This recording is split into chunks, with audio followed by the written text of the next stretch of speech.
పశ్చిమ గోదావరి జిల్లా ఆకివీడులోని పెద్దపేట రామాలయాన్ని పునర్నిర్మిస్తామని బీజేపీ రాష్ట్ర అధికార ప్రతినిధి భానుప్రకాష్ రెడ్డి చెప్పారు. దమ్ముంటే ఆలయ నిర్మాణాన్ని అడ్డుకోండి చూద్దామంటూ సవాల్ చేశారు. అడ్డుకునే ప్రయత్నం చేస్తే పరిణామాలు తీవ్రంగా ఉంటాయని హెచ్చరించారు. త్వరలోనే బీజేపీ అధ్యక్షుడు మాధవ్తో కలిసి ఆకివీడులో పర్యటిస్తానని, రఘురామకృష్ణరాజుపై దాడిని ఖండిస్తున్నామని, రామభక్తులపై దాడి చేసిన వారిని వదిలిపెట్టలేదని స్పష్టం చేశారు.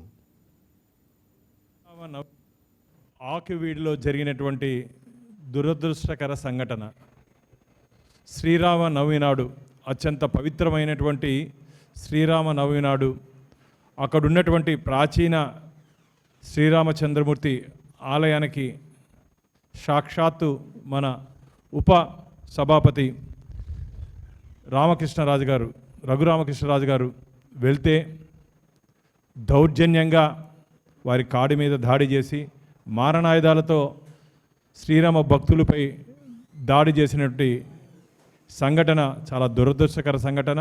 దీన్ని భారతీయ జనతా పార్టీ తీవ్రంగా ఖండిస్తూ ఉంది. ఖబర్దార్ జాగ్రత్త, భారతీయ జనతా పార్టీ హెచ్చరిస్తూ ఉంది. ఎవరిని వదిలే ప్రసక్తే లేదు. నిన్న జరిగినటువంటి శ్రీరామ భక్తులపై దాడిలో పాల్గొన్నటువంటి వారిని నిన్న పోలీసులు దాదాపు 58 మందిని అదుపులోకి తీసుకున్నారు.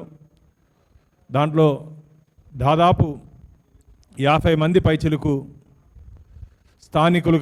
స్థానికేతరు మారణాయుధాలతో కర్రకి మేకులు కొట్టి, మిత్రులారా, కర్రకి మేకులు కొట్టి దాంతో దాడి చేశారు. అంటే ఇది ముందస్తు ప్రణాళికతో సిద్ధమైనటువంటి దాడి. గత 15 రోజుల ముందు త్రిపులార్ గారు అక్కడికి వెళ్ళినప్పుడు కొందరు దుర్మార్గులు వారిని అడ్డుకొని ఇక్కడ గుడి కట్టకూడదు అని చెప్పి హుకుం జారీ చేశారు. ఎవరయ్యా మీరు హుకుం జారీ చేసేదానికి? నేను ఛాలెంజ్ చేస్తున్నా, అక్కడ రామాలయాన్ని పునర్నిర్మిస్తాము అంటే శిథిలావస్థకు చేరిపోయినటువంటి రామాలయాన్ని అక్కడ తిరిగి అత్యంత వైభవంగా